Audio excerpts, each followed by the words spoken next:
পুরো তামিলনাড়ু সেজেছে অপরূপ সাজে এবং জুনিয়র হকি ওয়ার্ল্ড কাপ অনুষ্ঠিত হতে যাচ্ছে তামিলনাড়ুর চেন্নাই আর মাদুরাই এই দুটা ভ্যানুতে। চেন্নাইয়ে ঠিক এখন বাংলাদেশ দল যেই ভ্যানুতে প্র্যাকটিস সেশনটা সারছে, যেখানে তারা অনুশীলন করছে, সেখানেই আর কয়েক ঘন্টা পরে ওপেনিং হতে যাচ্ছে। এবারের ওপেনিং সেরেমনিটা হতে যাচ্ছে এবারের জুনিয়র ওয়ার্ল্ড কাপ হকির, যেখানে 24টা দেশ অংশ নিচ্ছে এবং বাংলাদেশ প্রথমবারের মতো বিশ্বকাপের মঞ্চে অংশ নিচ্ছে। এবং এবারের ওয়ার্ল্ড কাপটাকে স্মরণীয় করে রাখতে আয়োজকরা সব ধরনের চেষ্টাই করছে। তার কিছু ছিটেফোঁটা আমরা দেখানোর চেষ্টা করছি। স্টেডিয়ামটাকে পুরো বর্ণিল সাজে সাজানো হয়েছে, পুরো স্টেডিয়াম চত্বর, পুরো স্টেডিয়ামের আশেপাশে রাস্তাঘাট সব কিছুই আলোকিত করা হয়েছে, রং চড়েছে নতুন করে এবং দুর্দান্ত একটা আয়োজন সেটা হতে যাচ্ছে। এবং যেটা শুনেছি এখানে এসে যে টিকিট সোল্ড আউট, এখানে যে ক্যাপাসিটি রয়েছে অলরেডি কিন্তু সমস্ত টিকিট বিক্রি হয়ে গেছে। প্লেয়াররা যে খেলা দেখবেন, যাদের খেলা নেই, ওপেনিং ম্যাচে ইন্ডিয়া এবং চিলি তারা প্রতিদ্বন্দ্বিতা করবে। টানা তৃতীয়বার অর্জন করেছে দেশের সেরা সুপার ব্র্যান্ড স্বীকৃতি বসুন্ধরা টিস্যু। এছাড়া বাকি দলগুলো যে খেলা দেখতে আসবে তাদের জন্য বসার কোনো ব্যবস্থা নাকি নেই, সেটা পরবর্তীতে অতিরিক্ত একটা ব্যবস্থা তারা করতে যাচ্ছে, এরকম অবস্থা। মোটামুটি ওয়ার্ল্ড কাপ ঘিরে ভালো উচ্ছ্বাস আমরা যতটুকু দেখতে পেরেছি এখন পর্যন্ত।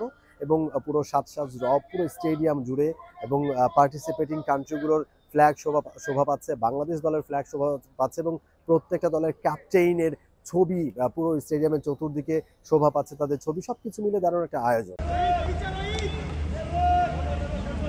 এবং বলে রাখি যে আসলে বাংলাদেশের জন্য প্রথমবার বাংলাদেশ ওয়ার্ল্ড কাপে খেলতে যাচ্ছে। হকির যে কোনো ক্যাটাগরিতে বা যে কোনো স্টেজে বাংলাদেশ প্রথমবারের মতো ওয়ার্ল্ড কাপে খেলছে।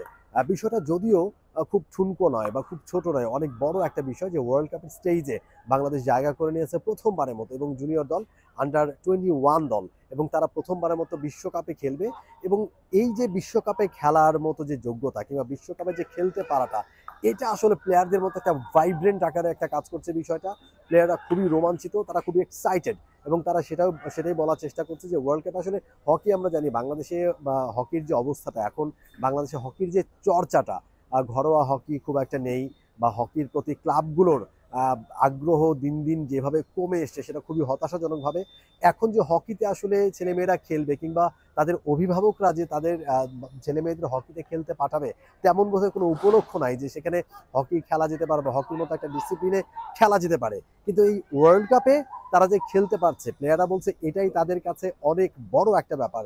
এবং তারা যে আসলে অনেক কিছু ত্যাগ স্বীকার করে তারা যে হকিটা খেলছে, হকি স্টিক নিয়ে তারা প্রতিদিন মাঠে যাচ্ছে, এইটাই বোধহয় তাদের সার্থকতা যে তারা ওয়ার্ল্ড কাপে খেলতে পারছে। এবং এই বিষয়টা ভেবেই তারা বেশ রোমাঞ্চিত।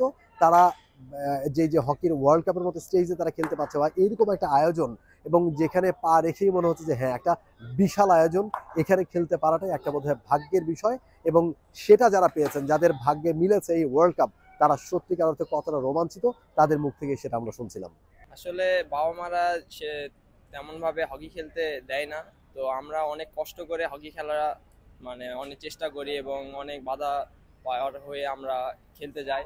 তো বিশ্বকাপের মতো একটা বড় একটা আসরে যে খেলবো, এই একটা স্বপ্ন, যে সবারই একটা স্বপ্ন থাকে যে বিশ্বকাপে খেলা বা দেখা, তো সেটা আমাদের কপালে হয়েছে এবং আমরা অনেক চেষ্টার ফল আমরা পাইছি যে বিশ্বকাপে কোয়ালিফাই করার। এবং আমরা আশা করি যে বিশ্বকাপে ভালো কিছু করার চেষ্টা করব এবং ভালো একটা খেলা উপহার দেওয়ার চেষ্টা করব।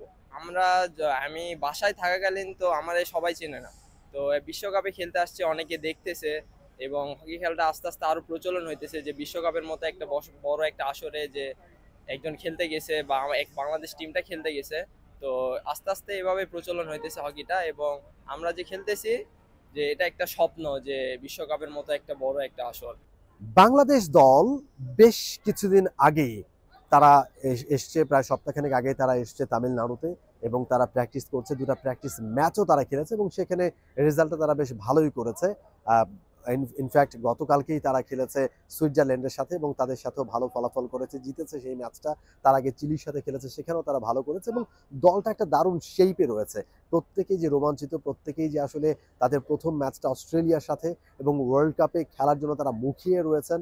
এবং দলের প্লেয়াররাও বেশ এক্সাইটেড, সেটা তাদের কোচের অ্যাসিস্ট্যান্ট কোচ হিসেবে দায়িত্ব পালন করছেন দুজন রয়েছেন, আশিকুজ্জামান এবং মশিউর রহমান বিপ্লব, এবং তারাও তাদের মুখ থেকে আমরা শুনছিলাম গল্পগুলো, এবং প্লেয়াররা এই মুহূর্তে সবাই ফিট রয়েছেন, সবাই প্র্যাকটিসে বেশ ভালো কনসেন্ট্রেট করছেন, এবং সবার মধ্যেই যে একটা আলাদা উদ্দীপনা রয়েছে সেটা তারা খুঁজে পেয়েছেন। আমরা অলরেডি 10 দিন আগে আসছি এবং আসার পরে আমরা কন্টিনিউ 3টা ম্যাচ অলরেডি খেলে ফেলছি, একটা লোকাল টিমের সঙ্গে, বাদ বাকি 2টা, একটা চিলি এবং সুইজারল্যান্ড এবং চিলি। যদি আমরা চিন্তা করি 2টা, একটা ল্যাটিন একটা ইউরোপ, এবং ছেলেরা এদের সাথে খেলে নিজেদের খুব উজ্জীবিত মনে করতেছে, কারণ তারা এর আগে কখনো এইরকম পর্যায়ে আসেনি। বাংলাদেশের জন্য একটা বড় একটা বিষয় জুনিয়র লেভেলে, এবং দুই মেরু 2টা দেশের সঙ্গে তারা খেলতে পেরে নিজেদের কনফিডেন্স লেভেলটা তারা অলরেডি গ্রো আপ করে ফেলছে, যে না, তাদের মধ্যে তাদের পারা সম্ভব, তারা অনেক কিছু করতে পারে দেশের জন্য, তারা একটা ভালো সম্মান নিয়ে আসতে পারবে। দারুণ একটা মঞ্চ তাদের বটেই, এবং বাংলাদেশ দলের যে কোচ যারা রয়েছেন তারা যেমনটা জানাচ্ছিলেন যে দলটা দারুণ শেপে রয়েছে, দলের সবাই ফিট রয়েছে, এবং তারা ওয়ার্ল্ড কাপ স্টেজে খেলতে একেবারে মুখিয়ে রয়েছে, খুব এক্সাইটমেন্ট কাজ করছে তাদের মধ্যে। এবং বাংলাদেশের গ্রুপ স্টেজে 3টা ম্যাচ, এবং 3টাই বিগ ম্যাচ। অস্ট্রেলিয়া খুবই শক্তিশালী দল, সেটা অস্ট্রেলিয়া জুনিয়র হকিতে হোক কিংবা সিনিয়র হকিতে হোক কিংবা বয়সভিত্তিক যে কোনো দল, তারা খুবই স্ট্রং দল। তাদের সাথে ফার্স্ট ম্যাচ বাংলাদেশের, সেটা 29 তারিখে বাংলাদেশের ফার্স্ট ম্যাচ, 30 তারিখে বাংলাদেশের সেকেন্ড ম্যাচ, যেখানে ফ্রান্সের সাথে বাংলাদেশ সেকেন্ড ম্যাচটা খেলবে, এবং থার্ড ম্যাচ বাংলাদেশের 2 তারিখে গ্রুপ পর্বের, সেখানে বাংলাদেশ কোরিয়ার সাথে মুখোমুখি হবে। 3টা দলই বড় দল, শক্তিশালী দল, এবং দেখার বিষয় যে বাংলাদেশ আসলে এই 3টা দলের সাথে কেমন কম্পিট করে।